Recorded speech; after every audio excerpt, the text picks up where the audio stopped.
aussi. Vous conseillons d'utiliser les casques audio qui sont très utiles.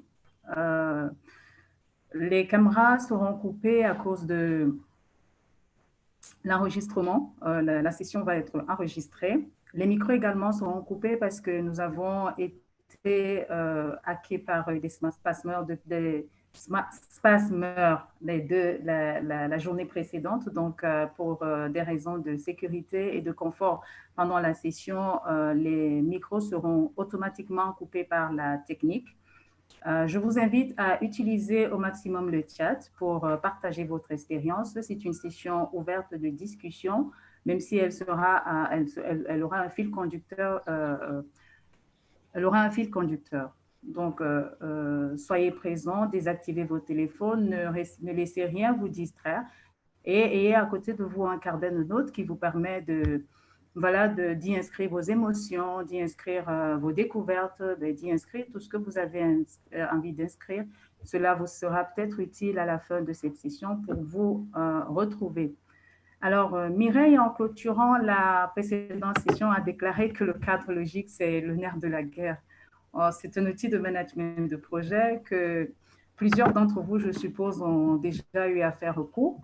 Et la table ronde a été pensée pour ouvrir une discussion autour de cet outil, afin évidemment de voir quelle en est la pertinence, la valeur ajoutée, quelles en sont les contraintes, les limites, les défis, quant au cadre ou aux conditions qu'il offre pour l'atteinte effective des finalités ou des changements souhaités par ceux qui l'utilisent dans la conception, la mise en œuvre, le monitoring ou la valorisation des acquis et des apprentissages de projet. Donc, cette discussion se fera à la lumière de quelques témoignages de praticiens des organisations de la société civile. Donc, Guillaume Soto, que je ne présente plus, va assurer toute la logistique technique afin que tout fonctionne à merveille au cours de cette session. Merci à toi, Guillaume, pour cela. Pour conduire et faciliter avec maestria la discussion autour de notre thème, Doudou Kalala, la force tranquille de Well Grounded, comme je l'appelle. Il est praticien de développement organisationnel et associé au Well Grounded. Avec Doudou, comme je le dis, on se sent toujours bien. Alors, installez-vous confortablement. Les discussions de la session vont bénéficier de la contribution de 4 panélistes. Guillaume, si tu peux présenter la slide 2. Merci. Donc, qui nous vient de différentes organisations. Je vais commencer par Laure Frisa, qui est consultante indépendante. Elle est la plus camerounaise des speakers avec sa phrase culte « On pousse et on met la cale ». J'espère, Lisa, que tu nous en diras un peu plus sur la cale. Ensuite, Laurent Cassidy, qui nous vient de SGC.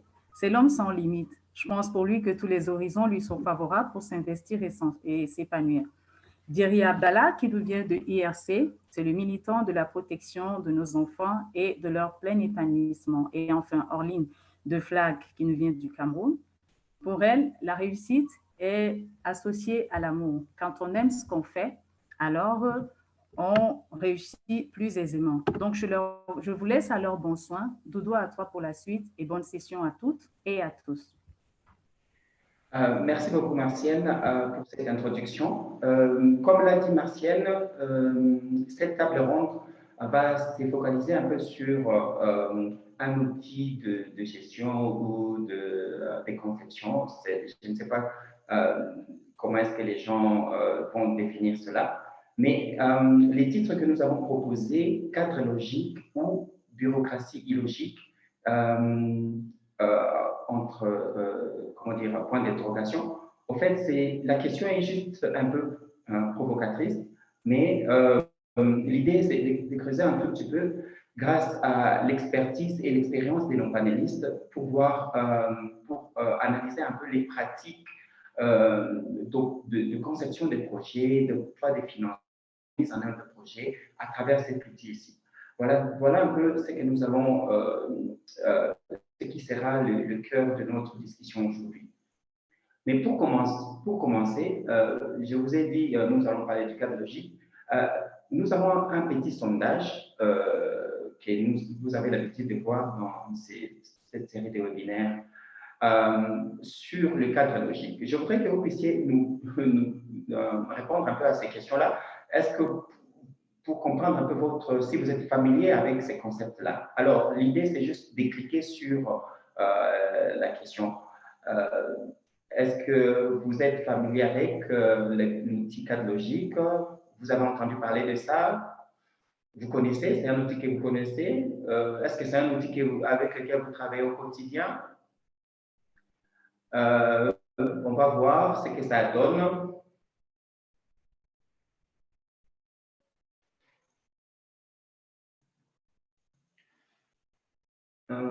Les gens sont encore en train de voter. 57% des votants. Jusque-là, je connais, j'en ai fait au moins une fois. Ouais. Il y en a qui ont déjà utilisé, la majorité d'ailleurs. Ça sont 80% de votants et nous avons l'impression que la majorité, 39%, ont déjà utilisé au moins une fois. Voilà, merci. Alors, vous pouvez voir les résultats de ces petits sondages. Nous avons simplement voulu voir comment est-ce que les gens sont familiers avec cet outil. Alors, c'est vrai que Martial a fait une petite présentation des speakers, mais je vais leur donner une petite minute chacun pour que vous puissiez d'abord les connaître, qui est là, qui est avec nous. On va commencer avec Maman Orline de FLAC. Juste une petite présentation de votre perspective.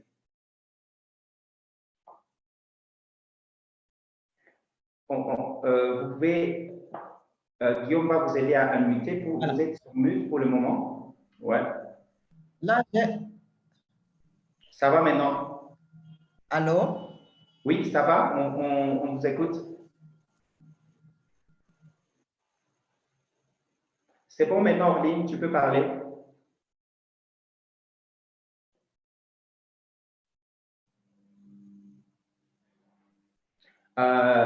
OK, en attendant de récupérer Orline qui semble avoir des problèmes d'Internet, je vais passer la parole à Laure Frisa pour juste une petite introduction, une petite présentation très courte.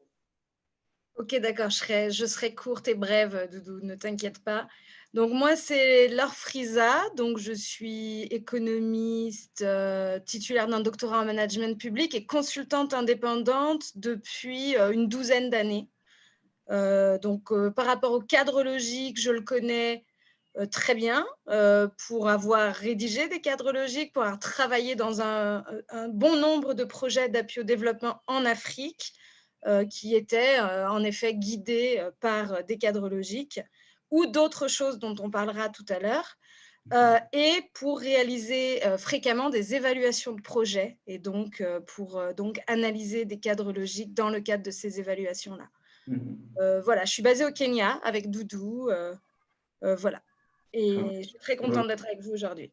D'accord, merci Laure. Je vais passer la parole à Jerry pour une petite présentation rapide. Bonjour à tout le monde. Moi, c'est Jerry Abdallah. J'évolue dans l'humanitaire. Ça fait une dizaine d'années dans un domaine spécifique qui est celui de la protection de l'enfance. Et par rapport au cadre logique, j'ai évolué à partir de… J'ai été travailleur social et maintenant je suis conseiller technique dans mon organisation. Ce qui veut dire que j'ai participé à la conception, je l'ai rédigé et à un certain moment, j'ai appris maintenant les autres aussi à le rédiger et j'ai reçu les bailleurs qui sont sur le terrain pour voir un peu ce que nous étions en train de faire en se servant un peu de cet outil-là. Donc, c'est un plaisir pour moi de partager ma petite expérience avec ceux qui sont là et aussi d'entendre les autres aussi partager leurs expériences. Merci. Merci beaucoup, Jerry. Je vais passer la parole à Laurent. Oui, bonjour. Je m'appelle Laurent Kassindi. Je suis actuellement spécialiste en qualité de programme pour Search for Common Ground. Je suis basé à Bruxelles, mais auparavant, j'étais directeur de programme de Search for la RDC. En fait, j'ai rencontré le cadre logique pour la première fois il y a une quinzaine d'années, lorsque je travaillais encore dans les organisations locales au Kivu, et où j'ai eu ma première formation sur ce que c'est le cadre logique. Et plus tard, je l'ai connu et rencontré dans différents contextes, autant avec les organisations locales qu'avec dans des discussions avec des bailleurs internationaux ou dans des discussions en consortium. Et actuellement, je soutiens un certain nombre de nos pays, des programmes dans lesquels nous travaillons, et on a évidemment des compréhensions différentes et des utilisations différentes. Merci. OK, merci beaucoup. Alors, après cette petite présentation, je vais vérifier si notre ami Orline est déjà de retour. Sinon, on va commencer. Alors, la façon dont on a structuré cette table ronde, nous allons commencer avec l'expérience, l'apport théorique de nos panélistes sur quelques questions. Et n'oubliez pas de contribuer si vous avez d'autres avis, d'autres perspectives par rapport aux questions que nous avons posées aux panélistes dans les chats, ou à un moment donné, on va ouvrir les micros pour tout le monde pour avoir une discussion ouverte. Mais on va commencer en attendant que notre collègue Orline arrive. J'ai commencé avec Jerry. Jerry, dis-moi un peu de ton expérience de travail avec les organisations aussi internationales que les organisations nationales. Pour toi, théoriquement, c'est quoi un cadre logique et quel est le rationnel de son utilisation pour le bailleur de fonds et pour les organisations? Merci beaucoup. Je sais que si la question était posée à chacun d'entre nous, peut-être que chacun de nous l'exprimerait à sa manière, mais je dirais en des mots simples que le cadre logique, c'est un outil en fait pour les gens qui conçoivent les projets, qui aident en fait à mieux concevoir le projet, parce qu'il dégage en son sein un peu de manière claire, succincte, les objectifs, les résultats que vous devez atteindre, pour vous amener à vos objectifs, les activités à faire pour atteindre vos résultats, les indicateurs que vous allez utiliser pour mesurer un peu soit votre objectif ou vos résultats, vos activités, mais aussi les outils que vous allez utiliser pour mesurer ces indicateurs-là. Mais vous avez aussi une idée dans le cadre logique par rapport aux hypothèses, qui sont ces facteurs-là externes à la gestion même du projet ou à ce que sont en train de concevoir, qui peuvent positivement influencer la réalisation de votre projet, mais aussi les risques, en fait, qui sont les facteurs toujours externes, qui peuvent négativement influencer ou impacter négativement la réalisation de votre projet. Donc, c'est un outil ainsi qui, en même temps aussi, il influence aussi un peu votre rédaction de votre budget, parce que dans le budget, un peu, vous vous servez de ce que vous avez dit dans le cadre logique pour dire, voilà, comment vous budgétisez la réalisation de vos différentes activités que vous avez bien identifiées dans votre cadre logique. Alors, en des mots simples, c'est comme ça que je le présenterai. Mais maintenant, pour dire un peu le rationnel du côté de l'organisation que du côté des bailleurs de fonds, d'une part, du côté de l'organisation, ça vous aide à concevoir et à gérer votre projet, mais aussi à le suivre, pour vous permettre de rester dans le cadre de ce que vous avez défini d'accomplir et faciliter un peu la mise en œuvre sur le terrain avec les collègues. Mais de l'autre côté, du côté de bailleur, l'outil en soi, en fait, il permet de décrire avec tous les narratifs qui va autour votre projet et qui, en fait, est comme un engagement que vous faites entre vous avec le bailleur, qui est coulé en forme d'un contrat que vous rédigez pour accompagner votre projet. Et que donc, vous vous liez avec le cadre logique à l'endroit de votre bailleur en lui disant nous te demandons de nous donner de l'argent pour que nous puissions faire ceci. Ce que vous lui présentez dans votre cadre logique.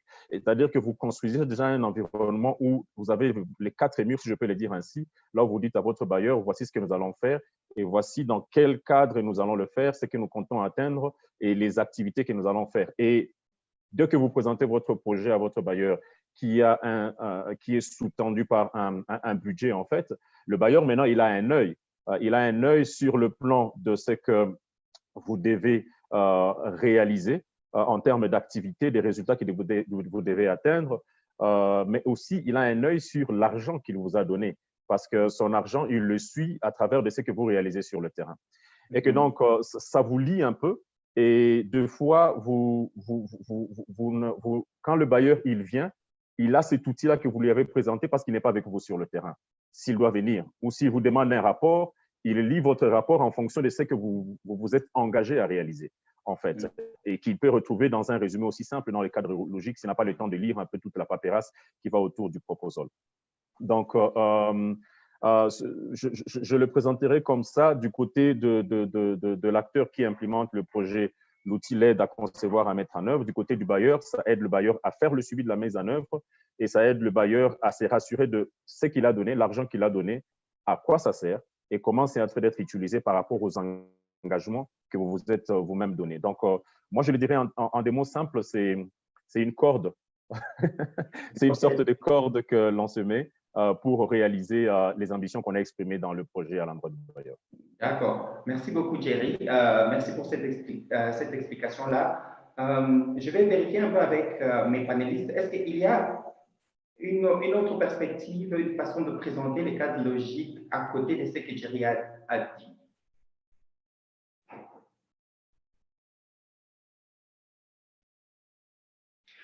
OK. Oui, juste peut-être un ajout, je suis tout à fait en ligne avec ce que Jerry a dit, bien évidemment.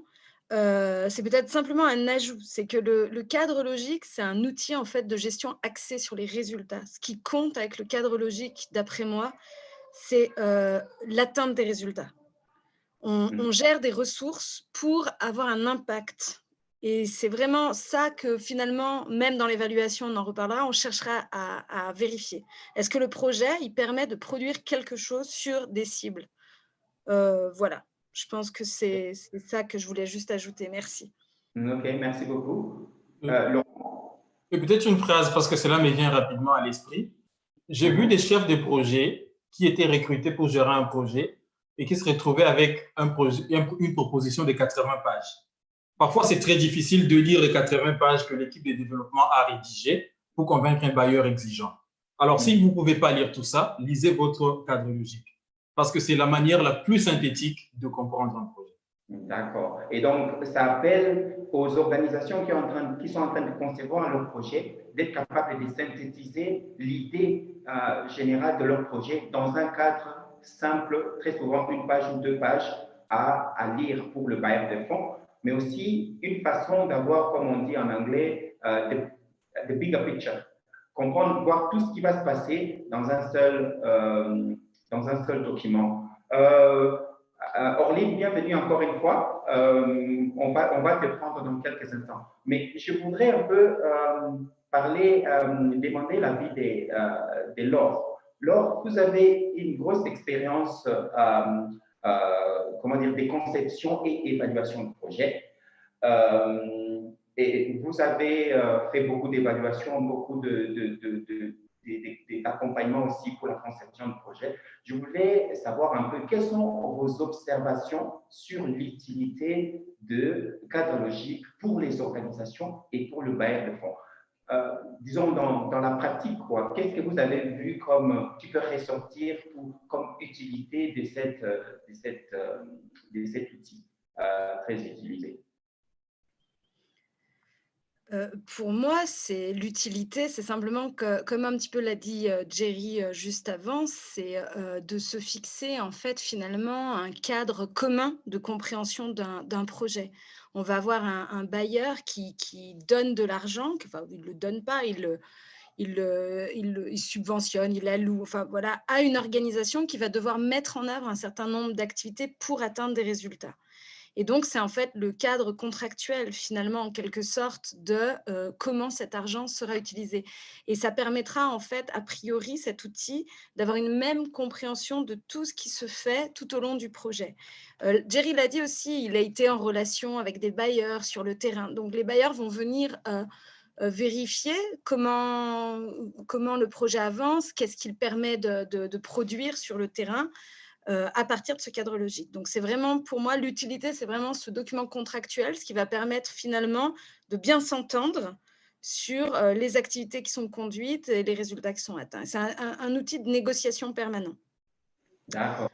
Maintenant, la vraie utilité, et ça, on en reparlera peut-être pour l'évaluation, la vraie utilité, c'est quand même, encore une fois, d'atteindre des résultats et donc que cet argent, l'argent qui est alloué, serve vraiment à peut-être améliorer les conditions de vie des populations ou à préserver la nature ou je ne sais quoi, à atteindre un objectif final. C'est vraiment ça.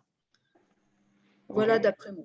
Ouais, merci beaucoup. Laure, je vais passer à Laurent. Laurent, vous avez travaillé plusieurs années avec les organisations de la société civile, aussi bien en tant qu'animateur d'organisations de la société civile pour les communautés, hein, mais aussi actuellement du côté des organisations internationales et certains bailleurs de fonds d'ailleurs. D'ailleurs, pour le moment, vous êtes en charge de qualité des programmes qui incluent pas mal de ces éléments-là, donc vous interagissez avec ces outils-là, avec les programmes. Alors, quelles sont vos expériences par rapport à la façon dont les organisations utilisent cet outil et la façon dont les partenaires financiers et techniques y répondent? C'est une question qui tient un peu comme sur ce que Jerry et Laurent ont dit, mais je voulais ici insister sur la relation entre les deux dans l'utilisation de cet outil-là. Avec quelques exemples, si vous trouvez, je ne sais pas, en tout cas, je veux quelque chose de votre expérience de quelqu'un, d'une personne qui a navigué les deux côtés. D'accord, merci beaucoup. En fait, je commencerai par dire qu'on ne peut pas vraiment parler du cadre logique si on ne parle pas un peu du projet lui-même. Moi, je dis toujours de manière assez simple à mes amis qu'un projet, c'est une rencontre entre un besoin et une réponse. C'est-à-dire, tout part de la compréhension du besoin sur le terrain. Il faut savoir à quoi vous voulez répondre. Et après, vous y opposez une certaine réponse parce que vous avez l'expertise pour le faire. Mais si vous opposez une réponse à ça, il vous faudra après obtenir des résultats qui montrent que vous avez répondu aux besoins. Et comment est-ce que vous allez prouver que vous avez atteint les résultats? C'est là où on commence à parler des indicateurs. Alors, ce qu'on voit avec les organisations locales parfois, c'est que j'ai vu autant de situations où les gens viennent avec une idée d'activité. Donc, il y a cette tendance générale dans la majorité des organisations, surtout naissantes, ou des organisations qu'on dit nationales parfois, d'avoir une idée claire sur ce qu'elles veulent faire et de venir peut-être vers un bailleur ou déjà de se mobiliser autour d'une activité qu'on veut réaliser. Mais ça, vous pouvez vouloir faire quelque chose et qui est très beau, mais la question de savoir, ça répond à quoi exactement, vous voulez changer quoi exactement et comment vous allez le prouver. Et c'est là où la réflexion sur le cadre logique arrive. Mais je veux dire assez généralement, pour des organisations qui n'ont pas une forte expérience, le cadre logique, c'est un mot ou un outil dont ils entendent parler pour la première fois de la part des bailleurs. C'est des gens qui viennent en disant on veut aider les orphelins. Ils viennent clairement en disant on veut assister les prisonniers. Mais quelle est votre compréhension de l'ensemble des besoins et comment vous articulez ça dans une logique? C'est ça qui manque. Donc ça, c'est la première chose que j'ai remarqué.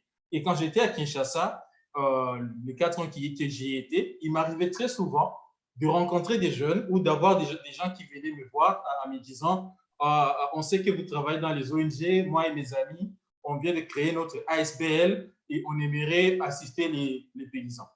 Et la question de savoir, tout ça répond à quelle logique? Donc, c'est ça l'erreur que j'ai vue. L'autre élément que je trouve qui est assez utile à relever, c'est quand même le cadre logique pour le remplir, ça demande une certaine technicité parce qu'il y a une cohérence dans la réflexion à partir des objectifs pour aller vers des activités, vers des résultats, des indicateurs, une identification claire des ressources nécessaires. Et j'ai vu autant de fois qu'on ne s'entend pas sur les hypothèses, et Jerry en a parlé tout à l'heure. Et moi, je vois que certains bailleurs, ils disent aux ONG, faites un cadre logique, mais parfois, ça vaut la peine de vérifier s'ils savent comment le faire et de donner un certain niveau de coaching. Et je vais finir en disant au niveau des organisations qui financent, et parfois, lorsque nous-mêmes, on travaille avec les organisations locales, c'est ça l'élément important, c'est cet investissement dans le coaching, mais aussi en cours d'exécution du projet, c'est dans la flexibilité. Lorsque les informations locales changent, peut-être ça vaut la peine aussi d'être sensible, de rediscuter avec celui qui implémente et d'apporter les changements nécessaires. Parce qu'un cadre logique, même si j'ai rien dit, c'est un engagement, mais il n'est pas censé être fixé dans le marbre, quoi. D'accord, ok, merci. Alors, j'aime bien cette fin de la réponse de Laurent qui dit que le cadre logique n'est pas censé être fixé dans le marbre. Mais nous ne savons pas encore quelles sont les flexibilités que les gens, les organisations peuvent avoir à bouger les éléments qu'ils ont dit les résultats qu'ils ont dit qu'ils vont atteindre, n'est-ce pas? Alors, pour essayer de parler de cet aspect-là, je vais faire appel à Orline. Orline travaille pour FLAG, qui est une organisation très influente dans la région du bassin du Congo et qui a réussi à sécuriser pas mal de financements de plusieurs bailleurs de fonds vraiment assez divers.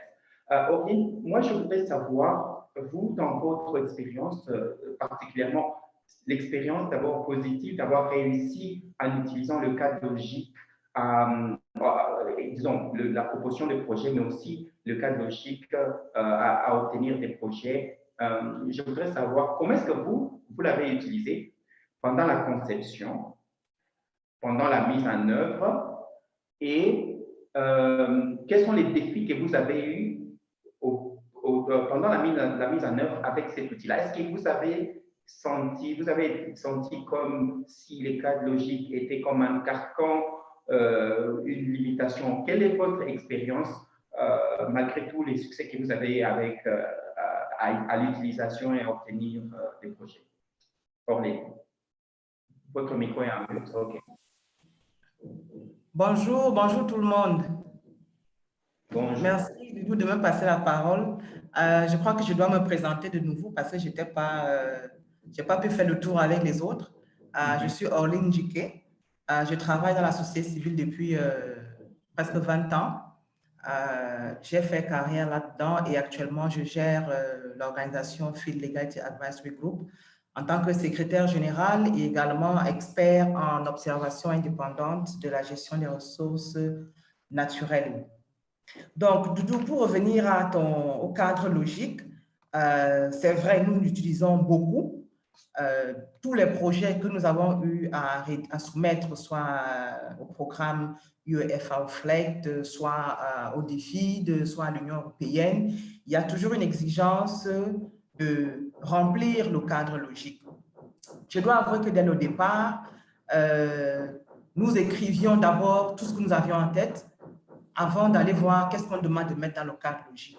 Et parfois, ça pouvait être compliqué. Mais ça nous aidait quand même à nous assurer à un moment donné que notre projet était pertinent par rapport aux problèmes qu'on voulait résoudre. C'est-à-dire qu'on s'assurait que la solution qu'on posait avait une certaine...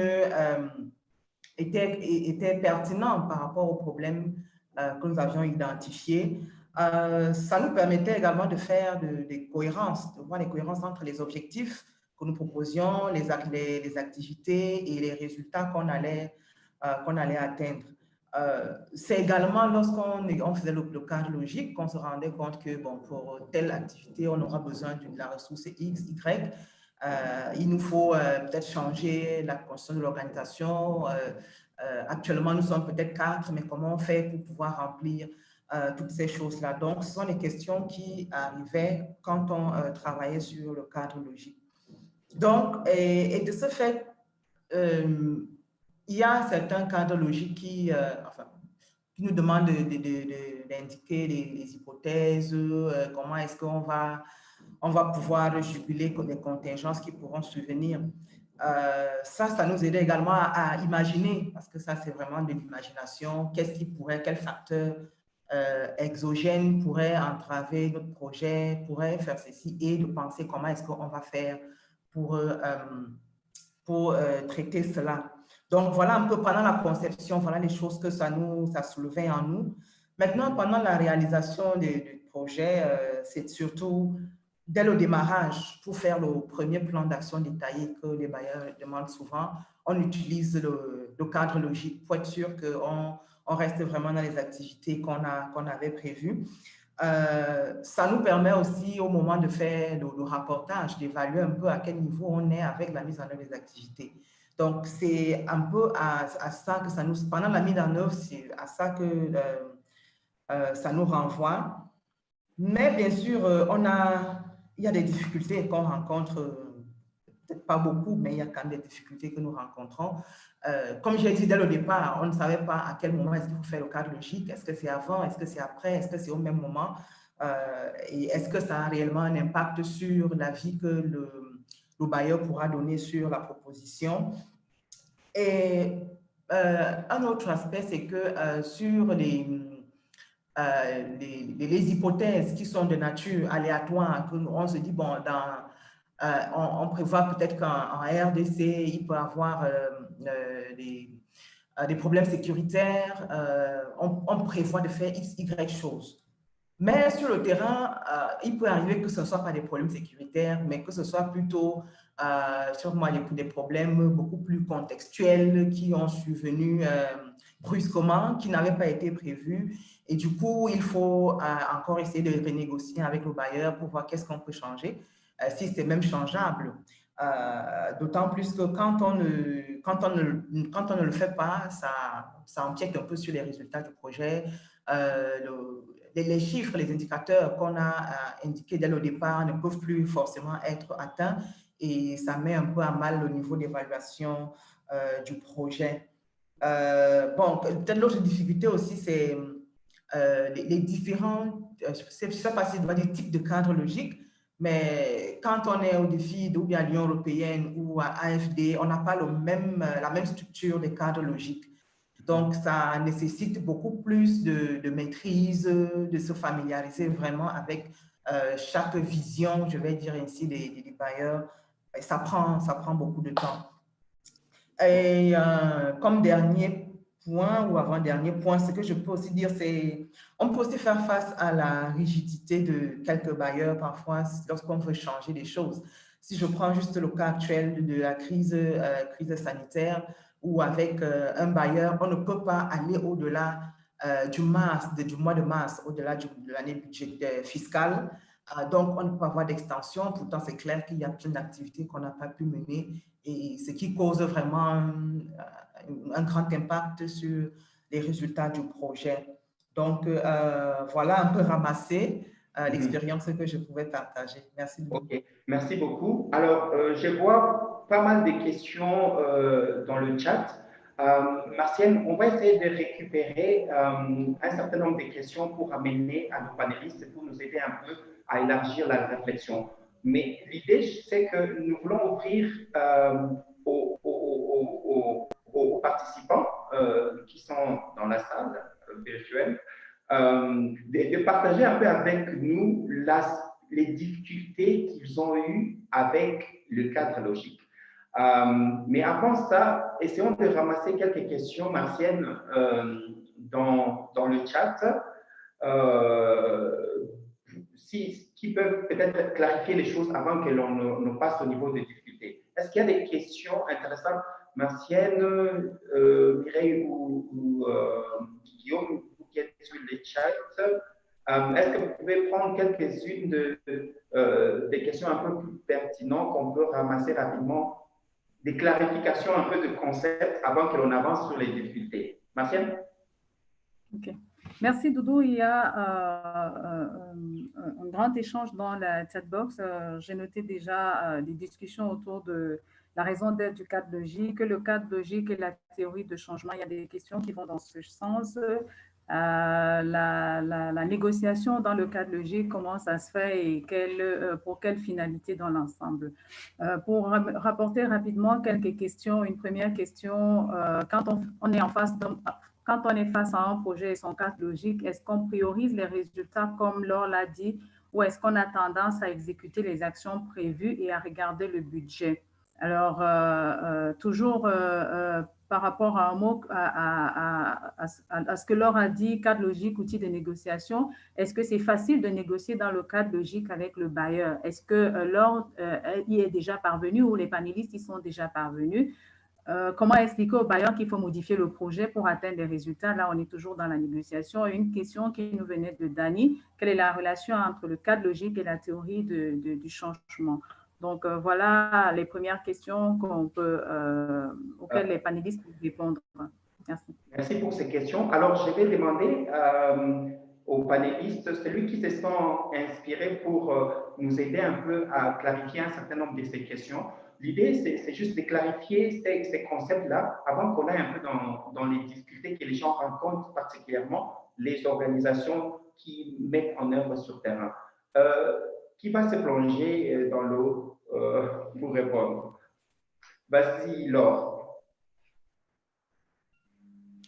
Je veux juste rentrer sur l'outil de négociation. Je ne vais pas répondre à toutes les questions, mais je trouve que cette discussion, elle est intéressante. En effet, il y a beaucoup de réactions, j'ai vu aussi dans le chat, par rapport à est-ce que finalement, une organisation qui a perçu des financements pour conduire un projet peut négocier sur la base de son cadre logique avec le bailleur?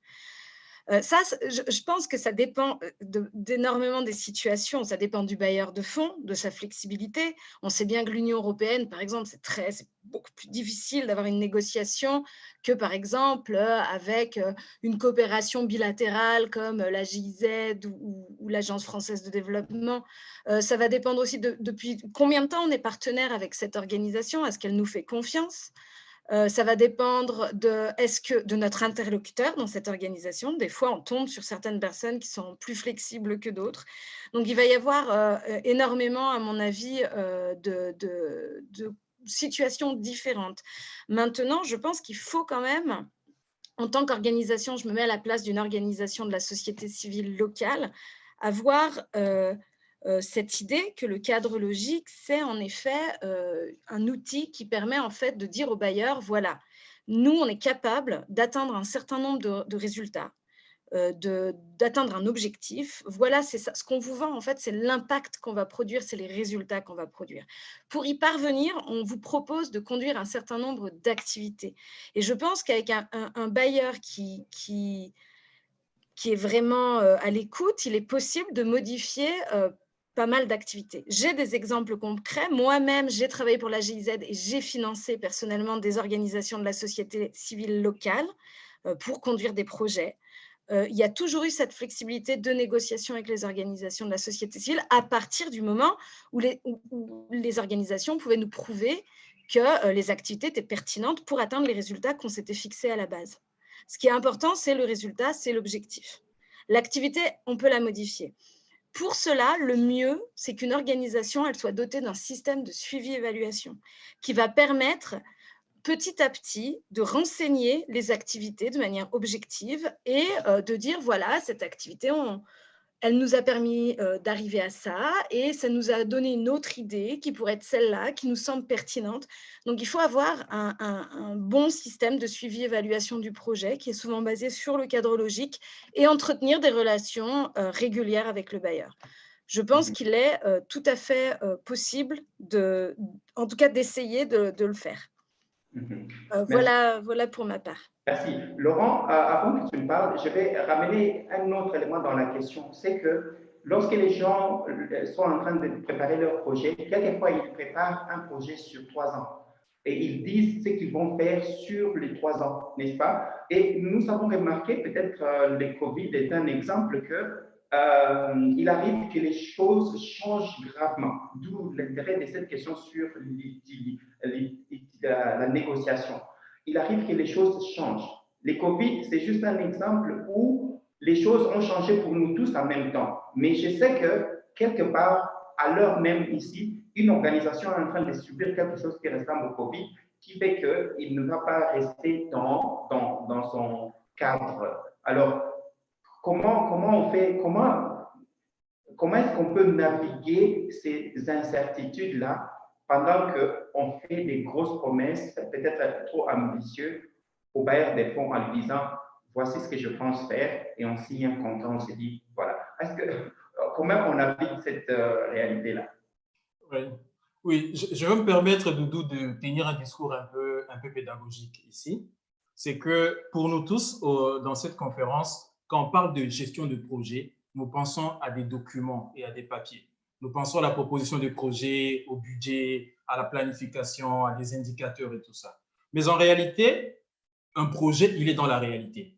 Et tous ces documents ne sont que la photographie, le reflet de cette réalité-là. Pour dire que si cette réalité change, tous ces documents-là devraient changer. Mais on a une mauvaise habitude que j'ai rencontrée dans beaucoup d'ONG malheureusement, et beaucoup de gens qui nous regardent dehors disent, vous les gens des ONG avec vos théories, c'est parce que nous avons une pratique ancrée en nous de considérer la gestion des projets comme une relation entre une équipe et des documents. entre vous et vos cadres logiques, vous et vos planifications, vous et vos proposals et vos réunions compliquées. La gestion des projets, c'est la transformation d'une réalité qui est sur le terrain. Si cette réalité change, vos tableaux de bord devraient subir les mêmes modifications. Si vous aviez un cadre logique dès le départ, et puis pour raison de Covid ou pour raison des crises sécuritaires, vous ne pouvez plus aller vers les zones où vous aviez prévu d'aller. Vous ne pouvez plus atteindre le groupe cible que vous aviez promis d'atteindre. Vous ne pouvez plus exécuter les projets dans la période que vous avez prévue. Ça sert à quoi de rester en relation avec des documents, même s'ils sont beaux, même s'ils sont bien faits, même s'ils sont très cohérents? Ça sert à quoi de tenir de très belles réunions avec vos bailleurs où vous êtes en train de vous satisfaire dans votre langage technocratique? Pour moi, il faut vraiment que les gestionnaires des projets qui sont sur l'appel sachent que tous les documents que vous avez en main sont censés être le reflet de cette réalité-là. Et pour répondre vraiment à la question, nous entrons en période de COVID-19. La majorité de vos activités ne peuvent plus être exécutées physiquement parce qu'il y a distanciation sociale. Vous êtes en train de shifter beaucoup de vos activités en virtuel, par exemple. Lorsque vous shiftez en virtuel, vos groupes cibles directs changent parce que les activités qui devaient s'opérer dans une communauté, sur la place du village, vous commencez à les faire avec quelques leaders sur une conférence Zoom. Mon ami, si vous gardez le même cadre logique, avec la même cohérence et les mêmes promesses, vous êtes en train de gérer deux projets. Vous avez un projet dans la réalité et vous avez votre paperasse qui est présentable. Pour moi, c'est tout à fait logique de revoir les cadres logiques lorsque les données de terrain ont influencé toute la construction cohérente de votre stratégie de mise en œuvre. Voilà pourquoi j'ai insisté sur le fait que ça ne doit pas être fixé dans le marbre. Et je vois que Jerry voulait parler. Vas-y, Jerry. Ouais, merci beaucoup. Je suis d'accord avec Laure et Laurent par rapport à ce qu'ils ont dit. Je vais juste ajouter deux petits éléments. Un, c'est par rapport à la communication.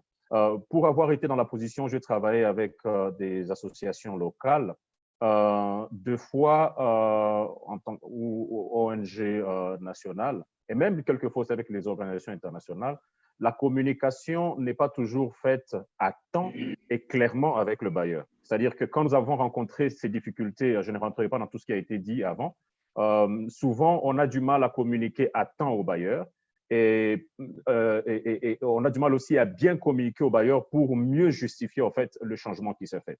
Est-il vrai, j'en conviens avec ce que Laura a dit, encore une fois, il faut connaître vous êtes en face de quel bailleur. Parce que ce que Laurent a dit, c'est vrai, mais pour d'autres bailleurs, ils disent que voilà, c'est comme ça que moi, je suis là pour financer, je ne sais pas, le besoin de la santé, pas le besoin en alimentaire, même s'il y a une crise alimentaire qui se fait ressortir pendant que vous êtes en train de faire une réponse de santé. Encore faut-il que vous ayez les compétences dans les deux domaines. Mais pour donner, par exemple, un autre exemple, c'est que je travaille dans un camp de réfugiés, dans un pays de l'Afrique de l'Est. Et pendant ce temps, on avait un projet sur 2 ans, financé par un bailleur. Et pendant ce temps, le gouvernement des deux pays, donc le pays hôte et le pays d'accueil, ils étaient en négociation avec les structures habilitées aux Nations Unies pour accompagner les échanges. Et ils se conviennent qu'il faut qu'il y ait le mouvement des rapatriés. Et que donc, il y a toute la politique qui est partie dedans, je ne rentrerai pas dans tous ces détails. Mais le plus important dans cet exemple que je donne, c'est que le projet que nous avions sur 2 ans était calqué sur une approche à travailler dans un camp de réfugiés, avec toute l'approche fixée sur le travail dans le camp. Mais maintenant, il faut réfléchir sur, nous sommes en cours du projet, il faut changer maintenant la vision et ne plus être calqué sur le camp, mais réfléchir sur comment on accompagne ceux qui vont rentrer chez eux et non plus travailler sur un statique. Et que donc là, c'est un exercice qui demande de revenir et redéfinir un peu le type d'activité que vous allez faire et redéfinir un peu ce que vous voulez atteindre, comme Laure était en train de le dire, en termes de résultats, parce que tout le cadre, en fait, il change, en fait. Et là, c'est la communication qui est très importante et claire, et surtout la faire en temps, tout en sachant vous êtes en face de quel bailleur.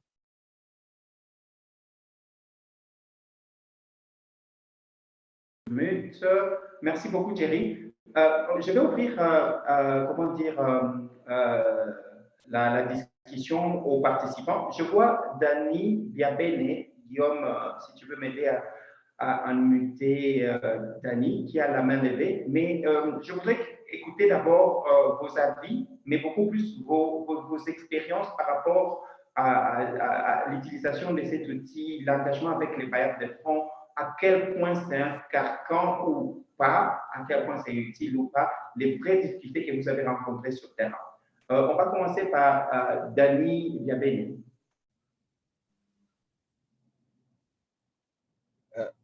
Merci beaucoup, Doudou. Est-ce que vous m'entendez bien? Oui.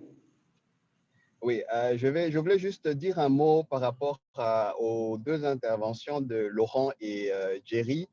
Je suis dans la gestion de projet, mais pas humanitaire. Je représente aujourd'hui, pour le moment, je suis le président du chapitre du Project Management Institute en RDC. Et un peu comme Laurent, je vais peut-être rentrer un peu dans la pédagogie. Je crois que dans la gestion de projet, on sait tous que la partie planification est l'une des parties les plus importantes et l'un des éléments qu'il faut à tout prix ne pas manquer de planifier, c'est justement la gestion des changements. Parce qu'un projet ne s'exécutera que très rarement selon les plans. Et donc, si on prend la peine de planifier comment gérer les changements, qui autorise le changement au niveau. Dani, on vous perd un tout petit peu. Ça doit être un problème de connexion. Si vous nous écoutez,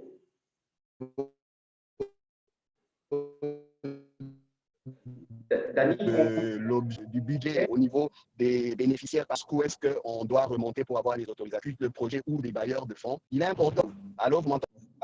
Allô, vous m'entendez? Vous êtes de retour. Allô, là, vous m'entendez? Désolé, vraiment. Je crois que j'ai un problème de connexion. On vous écoute. OK, donc je reviens peut-être un peu en arrière. Donc, je disais… On vous a perdu. Il est important que dans la phase de planification et donc d'élaboration de… Allô? Vous êtes revenu. Allez-y. Allô, Doudou? Oui, d'accord. Donc, je disais, désolé encore de me répéter si j'avais déjà dit ça. Donc, dans la phase de planification, il est très important de planifier le changement tout au long du projet et comment est-ce que cela sera géré. Ça permet d'anticiper et de ne pas être surpris lorsque un paramètre important ou pas important du projet doit être modifié. On sait très vite si cela a été planifié et si le cadre et la procédure des validations ont été mis en place. On sait très vite où aller prendre les validations et par rapport aux validations et à la décision prise, le projet est censé continuer. Et comme Laurent l'a si bien dit, le projet doit rester réel. Il ne sert à rien d'avoir des beaux papiers qui ne matchent pas du tout avec la réalité du projet. Et donc, il est important que les changements sur le terrain soient répliqués dans les documents, justement, et en fonction de ce qu'on a planifié dans la gestion des changements, on prend les décisions qu'il faut et on essaye d'atteindre l'objectif. Et si l'objectif est parmi les changements, et qu'il a été validé, ça veut dire qu'on recadre les activités pour aller vers le nouvel objectif. Donc, je voulais vraiment insister sur l'aspect planification de la gestion des changements qui, si ce n'est pas pris en compte en amont, va justement apporter beaucoup de difficultés tout au long de l'exécution du projet, en sachant que le changement est un élément inhérent à un projet. Merci Doudou. Merci beaucoup, Dani. On va prendre une prochaine main, que je ne vois pas les mains levées sur les chats, mais je voulais savoir de la part des panélistes, comment est-ce qu'on gère l'anticipation de changements, donc gérer les changements dans la relation avec les bailleurs de fonds? Qu'est-ce qu'on dit? Qu'est-ce qu'on lui promet? Est-ce qu'on le met dans le cadre logique? On lui dit que, en fait, nous allons accomplir 10. Mais si les choses changent, nous allons simplement accomplir 2. Est-ce que ça va? C'est quelque chose qui peut se négocier avec un bailleur de fonds de cette façon-là?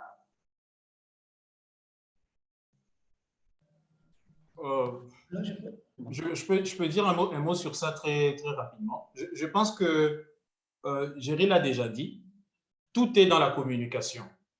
Tout est dans la communication. Même si on s'active à prévoir des changements possibles, mais on ne peut pas tous les lister.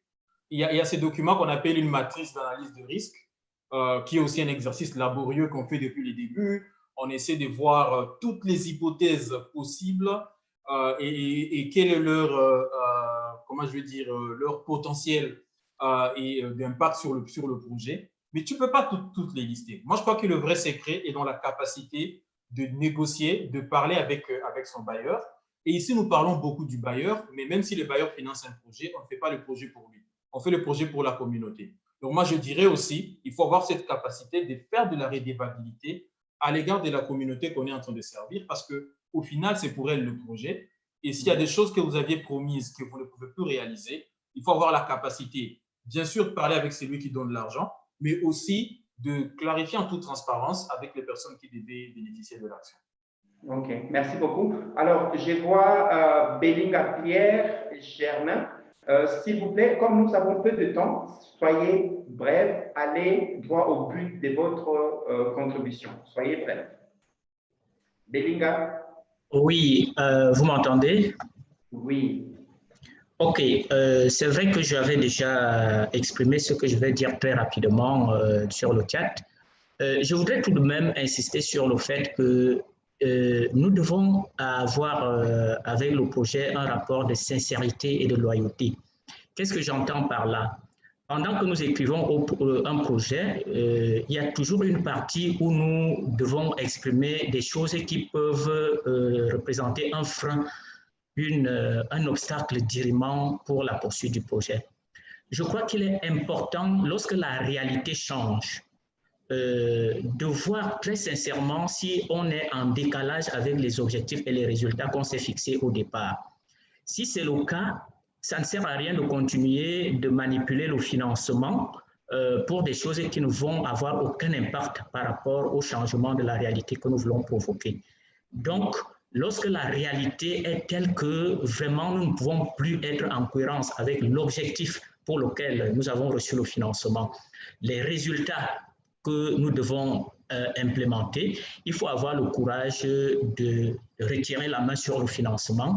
C'est vrai, les aspects de négociation dont on parlait tout à l'heure sont importants et il faut que nous ayons le courage de les diriger jusque vers cette problématique-là. Si le bailleur de fonds n'est plus d'accord avec nous pour changer d'objectif et de résultat, que nous retirons la main sur le financement parce que la réalité a changé.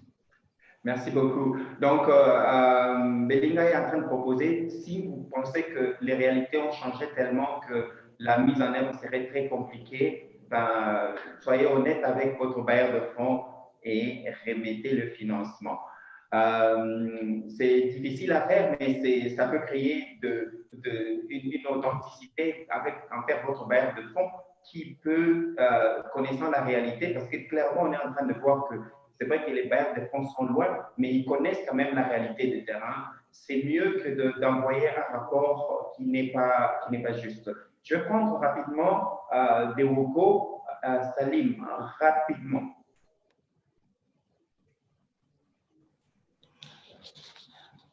Oui, allô, vous m'entendez? Oui. Oui, vraiment, ma contribution est celle-ci. En fait, de mon point de vue, en fait, le problème ne se situe pas au niveau de cadre logique, en réalité. C'est tout à fait normal pour que chacun des bailleurs ou des partenaires ait leur cadre logique de manière un peu différente. C'est normal. Mais là où se cause souvent le problème, c'est au niveau de la clause de contrat, de convention de partenariat. Et puis, au niveau de la partie narrative ou descriptive qui décrit en fait les différents problèmes après le rapport d'évaluation. Parce que la clause va être faite à partir d'un rapport qui a un dernier rapport évalué. Parce que ce dernier rapport évalué-là, ce rapport-là qui va intéresser le bailleur qui viendra vers toi pour te financer. Alors, le rapport, qu'est-ce que le dernier rapport a signifié? C'est ce qui a été signifié dans le dernier rapport-là. C'est ça qui devaient être revus dans le cadre logique ou bien de partenaires. Parce que le cadre logique n'est pas quelque chose qui est obligatoirement scellé. Non, c'est quelque chose qui peut aussi être revu. Alors, si votre rapport donne, par exemple, des informations très contradictoires avec le cadre logique d'abord des partenaires qui s'impressionnent pour te financer, lui-même, consciencieusement, il va dire, oui, je vais vraiment financer les partenaires, mais en regardant ce rapport, a une contradiction avec notre principe de fonctionnement ou bien notre cadre logique. Qu'est-ce que je dois faire? Donc, l'organisation en question, il serait chargé lui-même de s'asseoir préalablement, de trouver vraiment un point d'accord, en fait. Oui, je suis d'accord pour votre cas, je vais absolument intervenir dans telle zone, mais vu votre rapport, l'association est vraiment catastrophique, mais je vais absolument faire quelque chose. Alors, concernant le cadre logique, alors je vais vous donner des consignes comme ça à suivre. Vous allez suivre ceci, vous allez suivre cela, et nous allons rester beaucoup plus dans le cadre des communications et pour atteindre les objectifs. Voilà un peu de mon point de vue, c'est ce que j'ai souvent l'habitude de traiter parce qu'il faut être clair. Le véritable problème, si le rapport est clair, vous pouvez s'attendre. Mais si au début, votre rapport d'évaluation n'est pas clair, donc ça va être un peu difficile. Voilà, merci beaucoup. Je vais prendre une dame pour clôturer la série de la réunion, comment dire, ouvert à tout le monde. Maman Simba.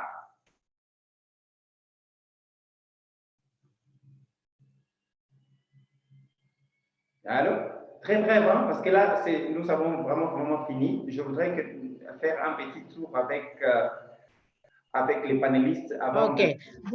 Ouais, bonjour à tous. Moi, j'avais une petite question parce que jusque-là, je travaillais sur des cadres logiques. À l'aide d'un cadre logique, donc nous ne faisons que décortiquer afin d'aller jusqu'au résultat. Mais ma question est celle-ci. Par quoi commencer lorsqu'il s'agit d'une organisation qui voudrait établir un cadre logique pour le présenter au bailleur? Par quoi commencer?